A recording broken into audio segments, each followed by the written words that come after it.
പറഞ്ഞാൽ dam security സിസ്റ്റമാണ്. ഇപ്പോൾ ഒരു മൈക്രോ പ്രൊസസ്സറും പിന്നെ മാഗ്നറ്റിക് റീഡ് സ്വിച്ച് എന്ന് പറഞ്ഞൊരു 3 സ്വിച്ച് ഇവിടെ വെച്ചിട്ടുണ്ട്. ഇത് വെള്ളത്തിൻ്റെ അളവ് നോക്കാൻ വേണ്ടിയിട്ട്.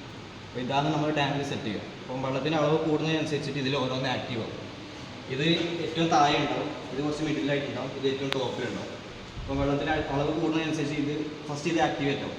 ഇത് ആക്ടിവേറ്റ് ആയിട്ടുമ്പോൾ ഇവിടെ ലിമിറ്റ് എന്ന് പറഞ്ഞിട്ട് നമുക്കൊരു മെസ്സേജ് കാണാം. ഇതിപ്പോൾ നമ്മൾ ഫോണിൽ കണക്ട് ചെയ്താൽ ഫോണിലേക്ക് മെസ്സേജ് ഉണ്ട്.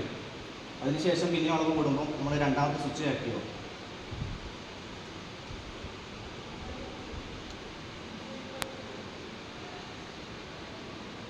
ഇപ്പോൾ രണ്ടാമത്തെ ആക്ടിവേറ്റ് കഴിഞ്ഞാൽ ഹൈ എന്ന് പറഞ്ഞിട്ട് അടുത്ത ഇത് വന്നിട്ടുണ്ട്. അതും നമ്മുടെ ഫോണിലേക്ക് SMS സെൻറ്റർ കണക്ട് ചെയ്താൽ അതിനുശേഷം മൂന്നാമത്തത് ആക്ടിവേറ്റ് ആവും, അതായത് ടോപ്പിലെത്തുമ്പോൾ.